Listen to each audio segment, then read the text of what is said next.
Okay, so let's start with something which I think eventually is going to be the way to go. Conical flow, 3D flow. Okay, as you've seen so far that the equations involved in solving various sorts of problems are complicated, are large, numerically exhaustive. So we'll sort of go step by step. Okay, so one of the reasons of doing like 2D flow, because it cuts down the really the number of equations or the largeness of the equation. So if I do this, so the simplification of the numerical procedure is something which is sort of paramount when we do 2D flow. Otherwise, we would have sort of just gone into 3D flow and done that. Okay. So when I say 3D flow, let's sort of go slow with this and try and understand what I'm trying to say. So let's say today's lecture is about conical flow. Okay. Now, what do I mean by that? Okay, let's say let's draw an axis system. Let's call that as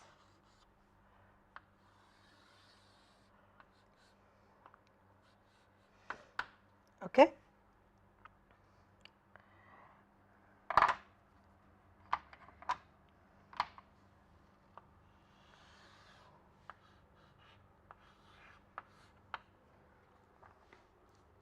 Okay, so now basically what you can see is this is the cylindrical coordinate system, right? So we have this, okay, this is a radial axis, a z-axis, and a phi. So now therefore here, okay, so if I have a body like this, okay,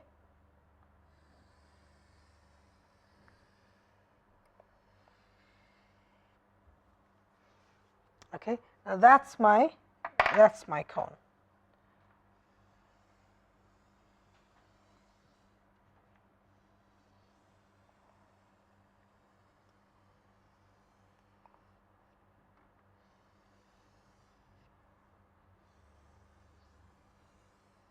So that's my conical body, and we have a free stream coming in. Okay, so this is something that we're talking about. So a flow which would go past a body like this. Now let us sort of list out some of the properties of this sort of a flow that we're going to look at, and then go ahead and look at the equation that we need to solve for it. Okay, so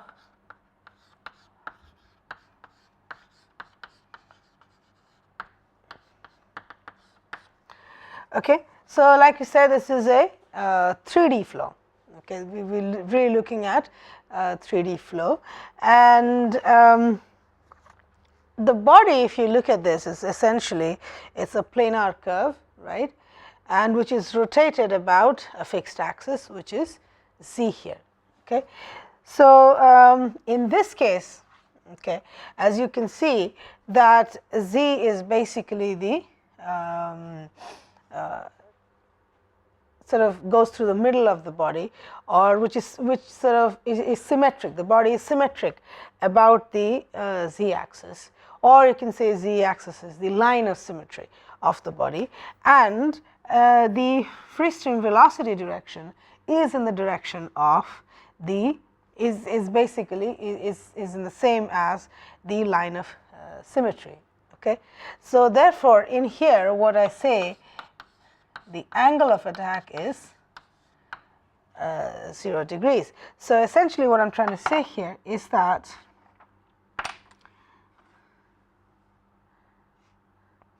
if I take this as the line of symmetry, if I take this as the line of symmetry, then this is making 0 angle of attack, a 0 angle with this free stream, and hence I write as angle of attack is 0. Right, then of course this is a cylindrical coordinate system that we're looking at. Okay, we're looking at a cylindrical coordinate system.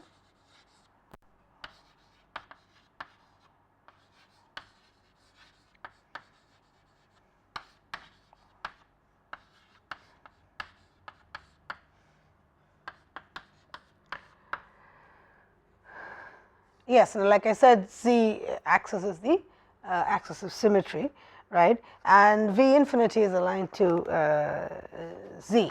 So essentially what happens here is that the flow is symmetric in the phi direction, right. The flow is symmetric in the phi direction. So therefore rather flow, yes, so it's in line. So the flow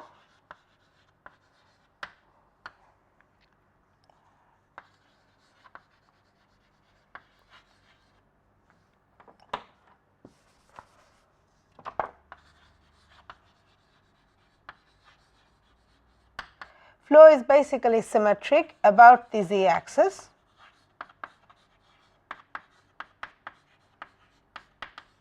right. So essentially the flow is not varying in the direction of phi. So which essentially, because this essentially means that,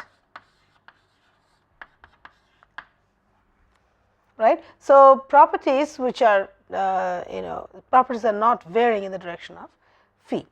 Okay. Okay, so now having said that, so since we said that the angle of attack is 0, flow is symmetric about the z axis. Okay, so the flow here is 3D flow. Okay, the flow here is 3D flow, but then we really have two independent coordinates. Okay, so essentially what we have here is it is a 3D flow. We have two independent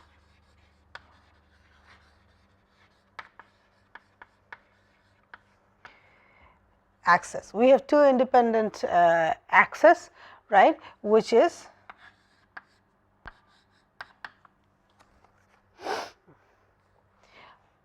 okay. So it which is basically the radial and the z directions. Okay.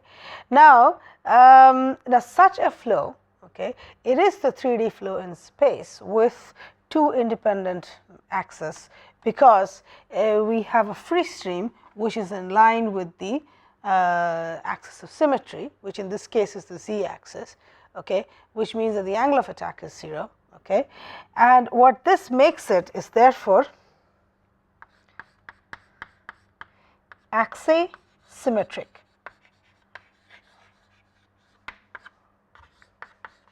What that means is that this is an axisymmetric flow, right? It is an axisymmetric flow, which also essentially means that it's a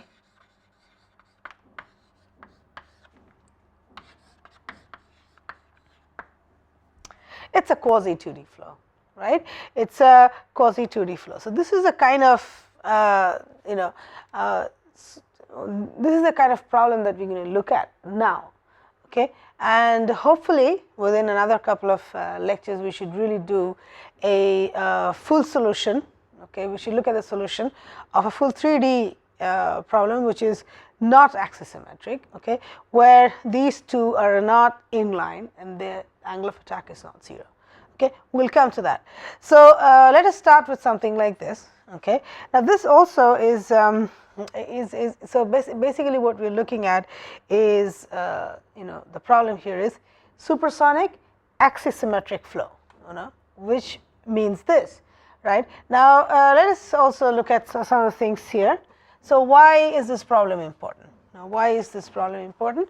Well, number one, so we is comparative ease with which we can solve the exact equations. We're not going to use any sort of linearization for this sort of thing. This has a lot of practical applications. Okay, well, historical significance.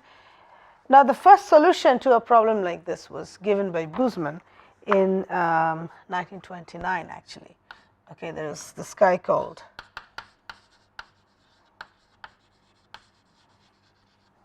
he suggested a solution for this, and then finally in 1933 Taylor and Macaulay basically so G.I. Taylor and Macaulay, they gave the very significant solution for supersonic 3D axisymmetric flow, and that's what we are going to look at right now. Okay, we're going to look at solution and how we go about this. Okay, such a problem.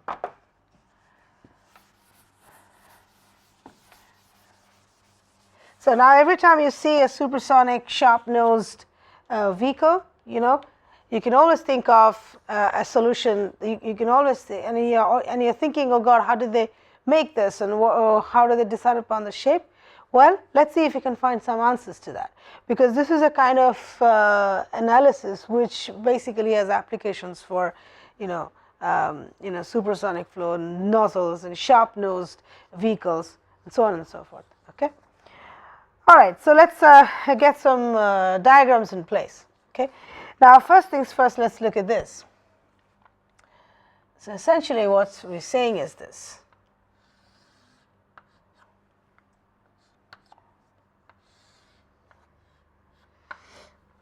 Right, if I have a Cartesian coordinate system, okay, if I have a Cartesian coordinate system,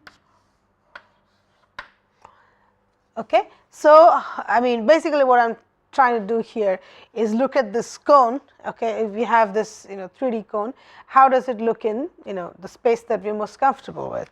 So if I have this here, and say I have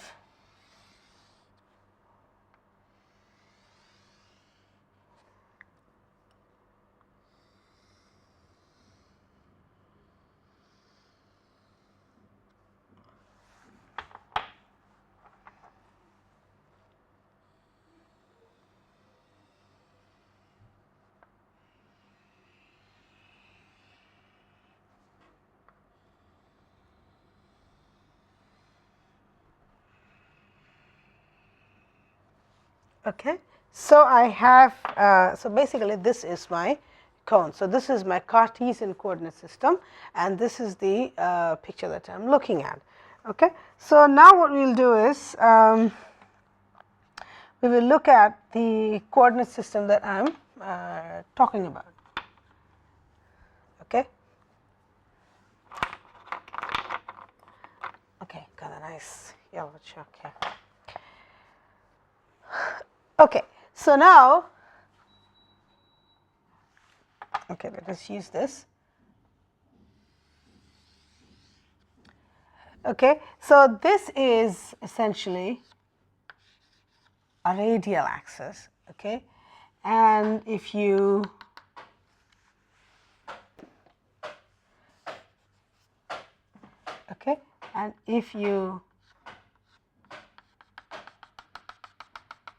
drop a perpendicular onto this plane, right, onto this plane, then you essentially get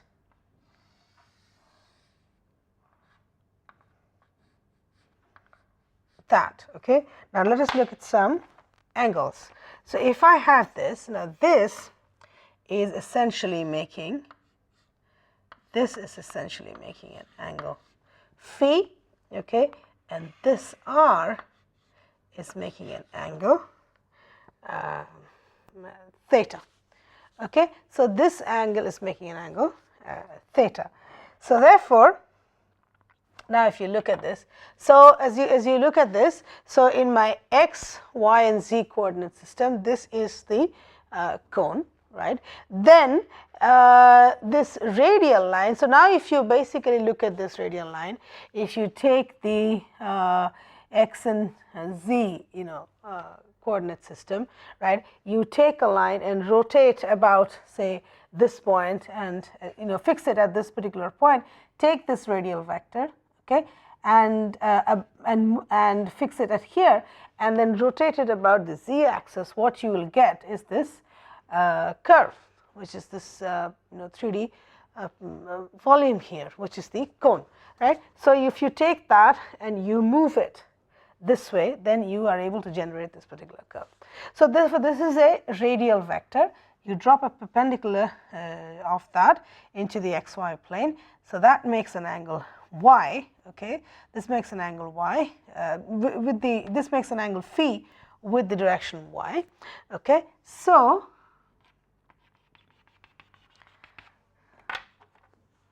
and this is essentially the direction of the free stream. So, this is the direction of the free stream. So, this is basically, so this is the geometrical system that we are looking at. Okay? This is the picture. Now, so let us go back now, see the similarity of this picture. So, same thing. Now, if I do this, this is again my x axis, right. Now, I am going to just look at, so what I am looking at is r, okay, phi and z. So, this is the only thing that I am looking at. Okay. So, x here. So, therefore, in this axis system, so therefore, I have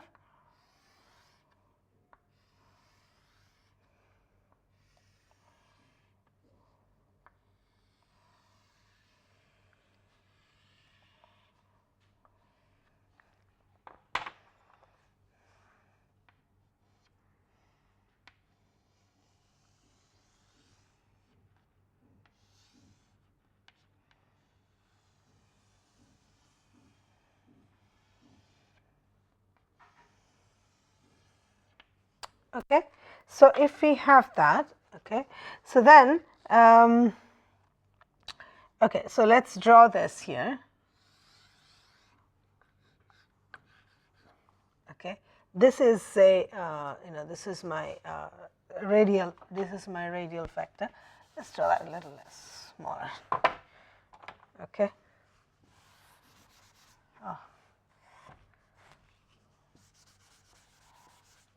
Okay, so let's draw that a little smaller. So, we have this r, okay, and of course, if you have a so you have the velocity free stream coming in from here, right.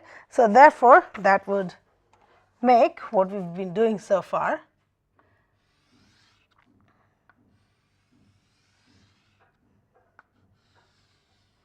Right. So, this is my shock wave. So, this is my shock. Okay. So, now let us look at this. Now, what angles are we talking about here? So, what we get is, so let us call this, okay, as theta c. Okay. This I am looking at the physical picture here, which is theta for the cone, say. Okay. And this, of course, is theta of the shock angle. This is this theta of the shock angle. Okay. And yes, so r is basically, so this r, so this essentially makes an angle theta everywhere. Okay. So, now if I were to define say a unit velocity vector, okay, unit velocity vector. So, let us say I do that.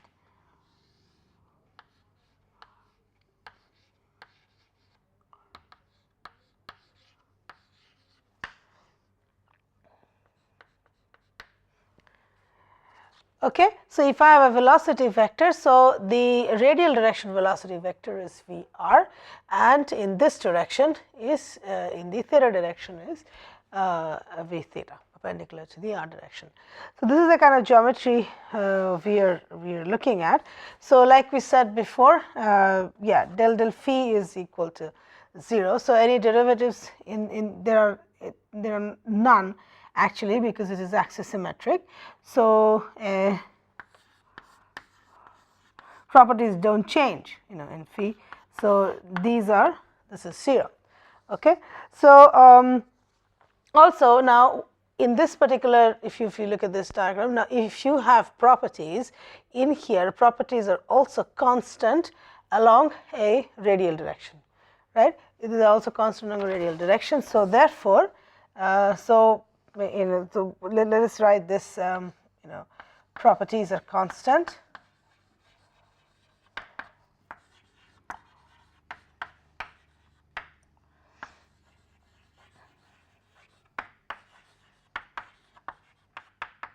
Right, which means that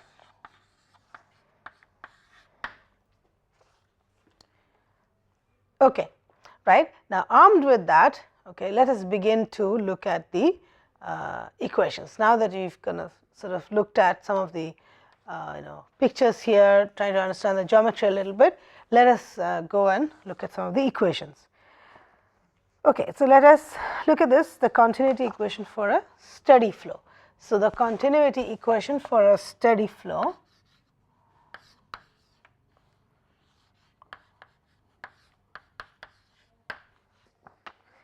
okay. So now let us do that and then write this in spherical coordinate system. So if I write this, okay, now don't get scared by this, okay.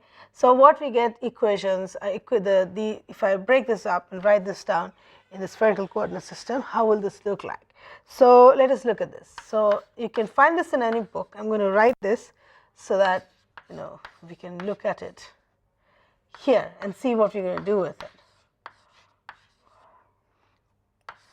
Okay. So you can see the terms appearing here.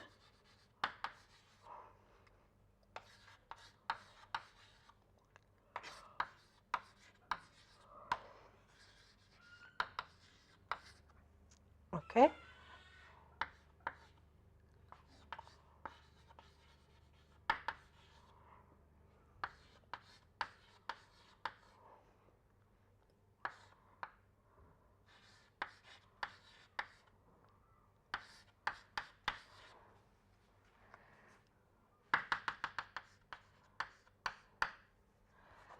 Okay, so now if I write this, okay, in this direction. Now let us look at this particular equation over here. If I look at this particular equation here, as we've just said that the properties remain. If I look at this particular equation, the properties in the radial direction remains constant. So therefore, derivatives, there are no derivatives. Okay, so therefore del r goes to 0. So this here actually goes to 0, and also okay. So so this is essentially because properties along r direction constant.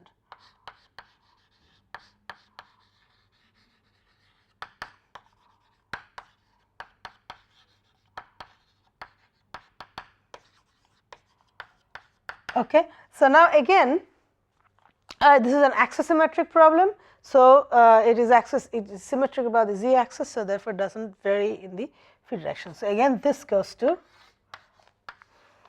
0, right? And this is because so this sort of goes to, should we write it this way? Yeah. So okay, if I have this, okay. Now before I do that, okay, let us do a thing. Let us go and expand this, okay, and then we will apply this. Okay, let us go and expand this, okay, because we might miss out on a term or two if I do that. So if I do this, if I'm going to expand this, okay, what I get is this. Okay, so let us sort of expand this here. So what we get is r square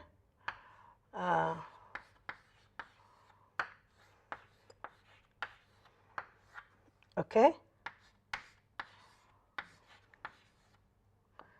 okay,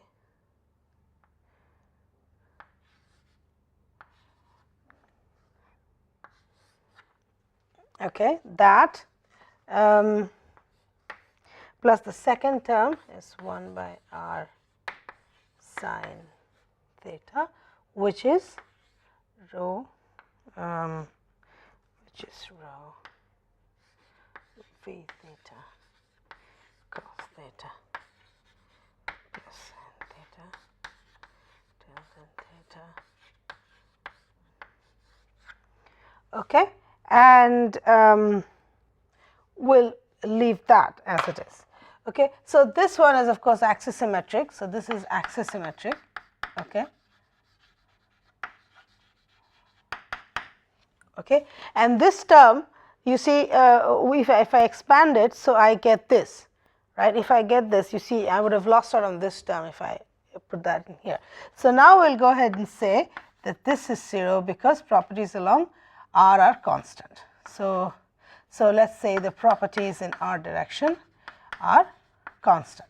So therefore, we go ahead, we get rid of this. So ultimately, so the equation that we come up with, therefore, if I look at this, so I have 1, 2 and 3 terms here.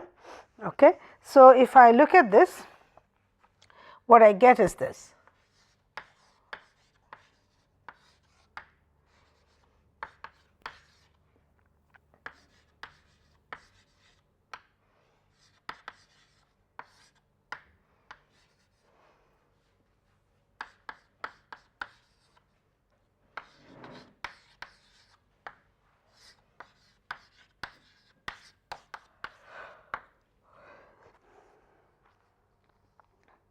Okay. So this, and then I can just multiply it by, you know, r through r, and what I get is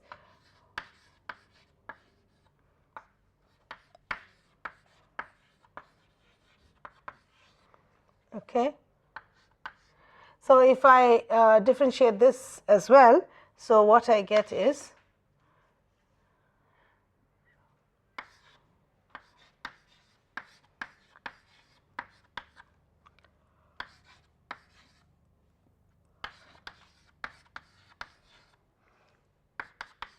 right. So this is the equation. This is from the continuity equation that we're going to try and use. So let's call this here. So this is what we get from the continuity equation for axisymmetric supersonic flow. Okay. So we get this particular equation. Now, if you remember the Crocus theorem, which was giving us a connection between the thermodynamic properties and the kinetics of the flow. Okay, so if you remember right, okay, or let me sort of write it out again and remind you. Okay, so let us go here. Okay.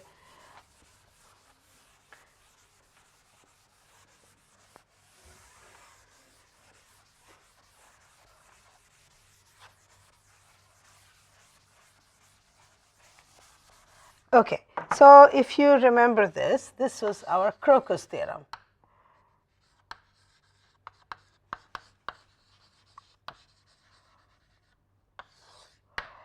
Okay, so which was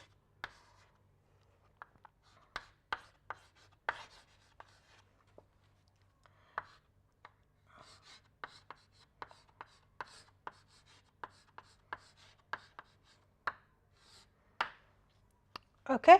So essentially the momentum and energy equations combined. So we got, this is the Crocus theorem, right? So it connects the thermodynamic properties with the kinetics of the flow, right? Now we know for this here, so the flow out here is isentropic. Okay, the flow out here is isentropic. Okay, which implies what?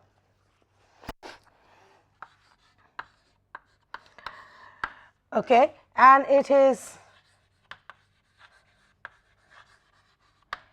adiabatic and steady.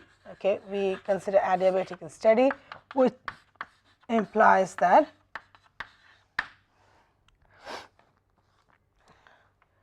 enthalpy is constant, right? So this is what it implies. So if I look at this equation from here, so essentially what I have is both these terms go to 0, which means that this too is equal to 0, right? So therefore, if I have for a supersonic axisymmetric flow, which is isentropic, adiabatic and steady, then this holds, which is, as you can see, this is an expression for the irrotationality of the flow. So, and a supersonic axisymmetric flow, which is isentropic, adiabatic and steady, is also irrotational.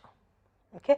Now let us see what this means in terms of our velocity components, Vr, v theta, and so on and so forth. Okay.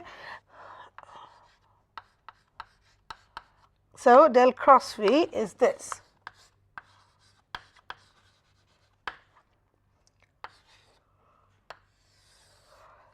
Okay.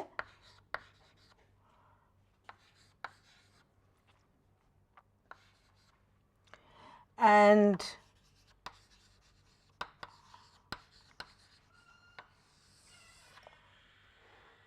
okay, so in this direction you basically have del del r, you have del del theta, del del phi, you have phi r, r phi theta, r sine theta, v phi. And what we just found out that this is also equal to 0. This is also equal to 0. So what do we get out of here? Okay. So I'm going to go ahead and expand this. So what I get from there is this. Okay. What I get from here is this.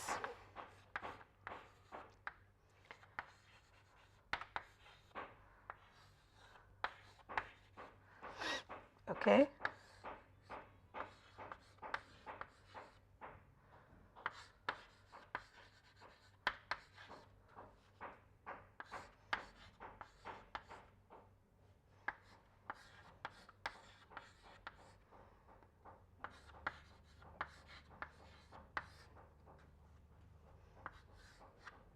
Okay.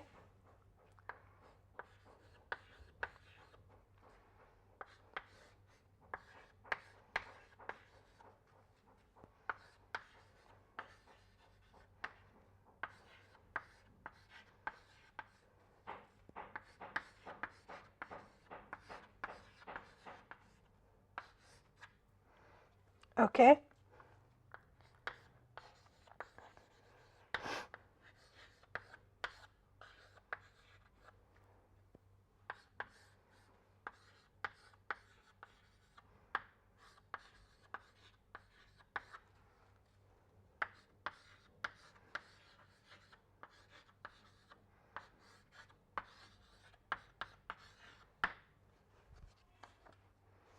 Right. So if I expand this whole thing, what I get is this. You can cross check this. Okay. You can just cross check that. Let me just do this for you. So ER. So ER basically I do this here. So del del theta of r sine theta v phi. So which is this minus del del phi of r v theta. That's what we get. Then minus ER that into these two and this here. This is the so del del r of r sine theta v phi minus del del phi of Vr, and so on and so forth. R is this out here. So r sine theta into E phi is del del r of r v theta minus del del theta of Vr. So that's it. This is what we get from here, right? And v theta, but there is really no v phi, okay, because it is axisymmetric. So the v phi term is not going to be here. So we do not have any v phi. So let's sort of, this goes to 0 and that goes to 0. Del del phi is axisymmetric, so that goes to 0. Del del phi axisymmetric, so that goes to 0. So you can see what we are left out with. We are just left out with r and theta over here. So what we get is this del del r of r v theta. So del del r of r v theta minus del del theta of Vr is equal to 0. That's what we get. Let us expand this first one. So what we get is v theta plus r del v theta del r. Okay.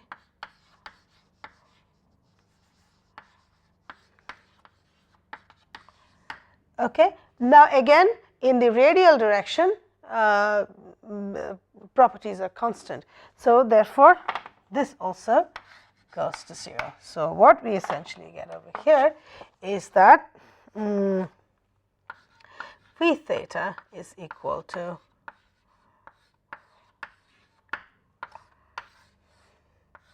Now this is interesting. Okay, so in the theta direction, which is normal to the r direction, so all this we can call this as 2. Okay, so all we basically do is take a derivative of the radial velocity in the theta direction. So essentially what we're saying is that if we have a radial vector like that, right, a radial vector like the velocity like that, we are looking at the change of this radial velocity in the theta direction. When I change the theta like that, what is the change in the radial velocity vector? So that's what this is essentially telling us. Okay, so Euler's equations. Okay.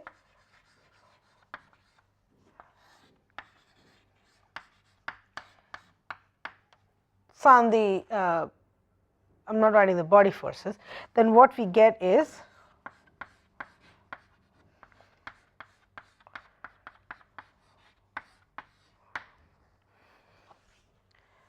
okay. So this is irrotational. So we have irrotational flow, which has been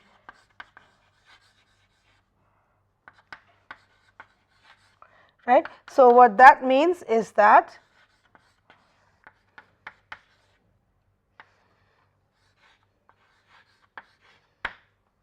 okay. So if it is irrotational, I can write the change in pressure in terms of the velocity change and the density, right. So if I do that, okay. So now let us see how we will sort of write out the Euler's equation in terms of Vr, V theta and so on and so forth. Okay. So okay. So let's just say here, so you know, V square out here, you know, let's say, okay. So V square in here is Vr square. Okay, that makes sense. So the velocity here is the radial velocity and the radial velocity and the theta velocity direction. So if I do that, okay, if I write that, so therefore dp, okay, dp is equal to, if you look at this equation,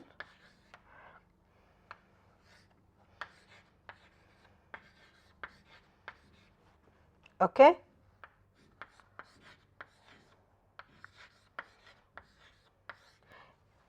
okay. If I look at this, I can write in terms on in the r and the theta direction, right. So if I write this now, let us also recall that we know, okay, let us recall that, okay, let me use, okay, now let me go back here.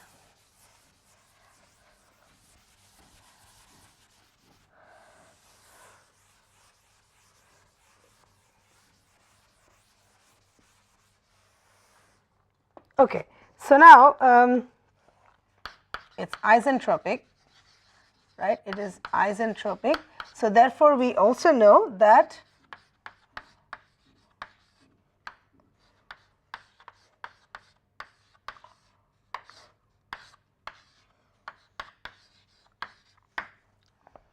right. So we know this from before.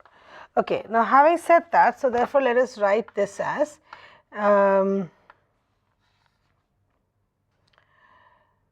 okay, so d rho into a square is equal to dp, and for dp let us put in this value in here.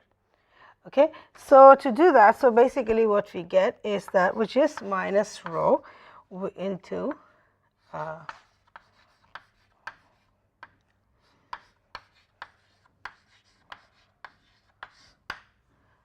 okay, this, or I can write this as, this equation. I can write as, this is d rho into a square is equal to this, right, or I can bring this here, right, making that as 1, okay, making that as 1, and take this a square down here. Okay, so then this is what we get. So d rho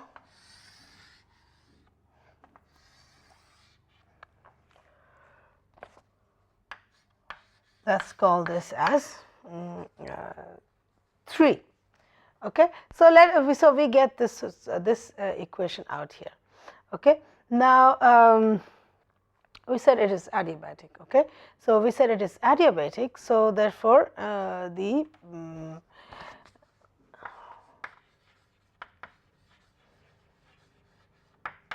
right. So, adiabatic, which means that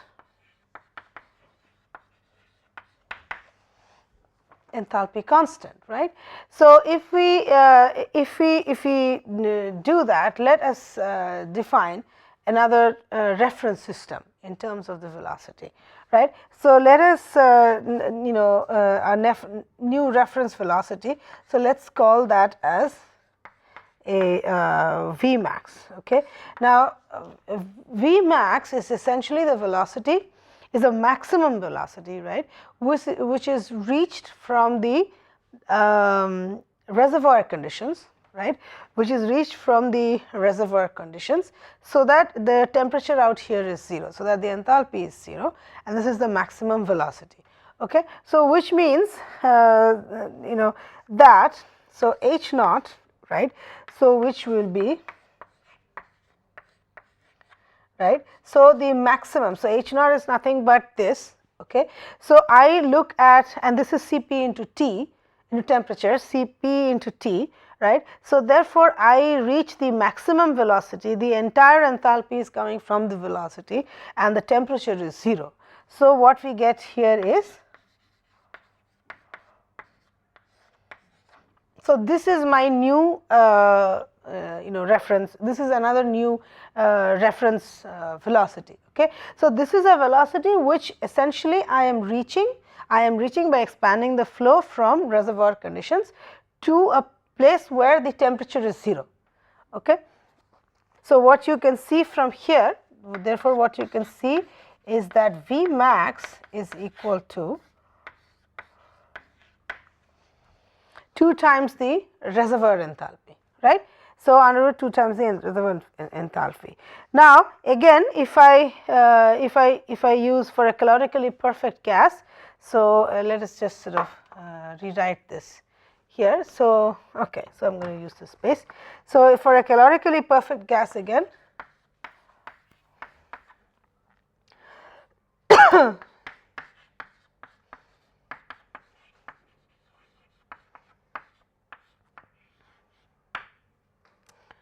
right. So, I can write this. So, in here, from here, what I will write is, what I will write here is this A square, right, which I can write as,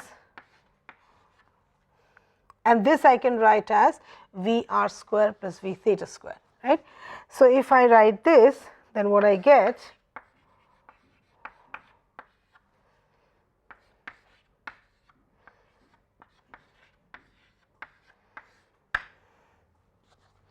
so I get a value for this A square. So, A square, now I take this A square, okay, and put it in this equation 3 out here. Okay. If I do that, let us see what we get.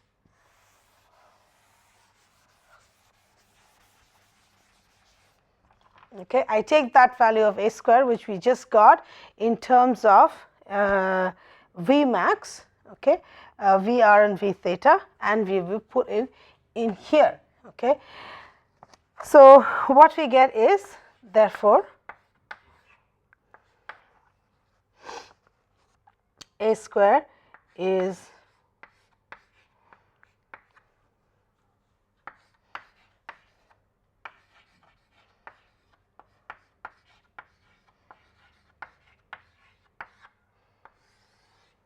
okay, and we get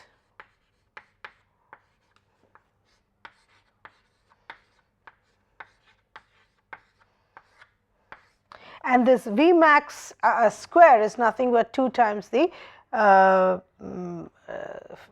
2 times the reservoir enthalpy, right, which is a constant in here, because it is adiabatic, it does not change. So, if you look at this equation, if you have to solve it, maybe it does not sort of look that scary now. So, now this is essentially what I have reduced the Euler's equation to be. Okay. So, if I look at this, this is essentially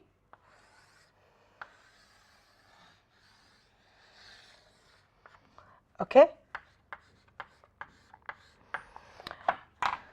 So this is essentially my Euler's equation. Okay, so we have just one independent variable.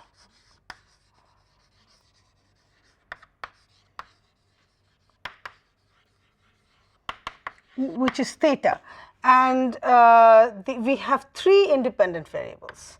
We have three dependent variables, right? Which are rho, Vr, and V theta.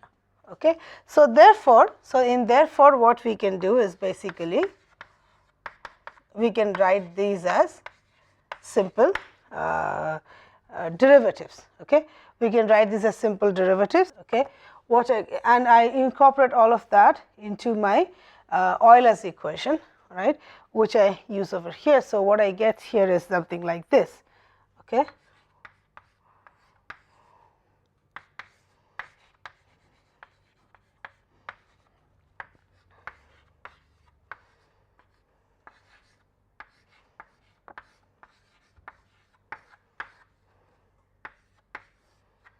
Okay.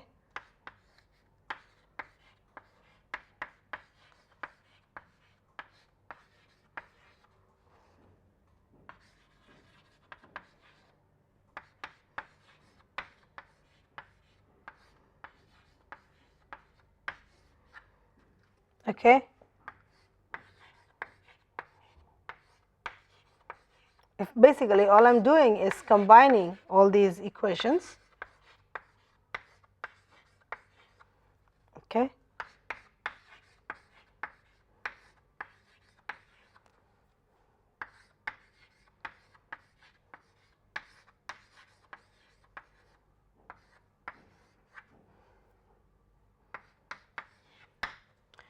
Okay, so that equation, so this equation out here, okay, let's call this as 5. Okay, so this equation out here is essentially the Taylor-Macaulay equation that I talked about right at the beginning. So this is the Taylor-Macaulay equation for axisymmetric conical flow. Okay, and this is the equation that we will try to solve, okay, for our axisymmetric conical flow. Okay, let's stop here. So of course this is there can be no there is no closed form solution for this. We have to solve this numerically. We'll see how. Okay, so essentially, so now at least we've got an equation which with which we can work with. Okay, so we've made no linearizations, no assumptions, nothing. We've just gone from basic governing equations for conical flow and got this nice expression, and see how we can solve this for the kind of flow that we talked about, which is conical axisymmetric flow. Okay, thanks.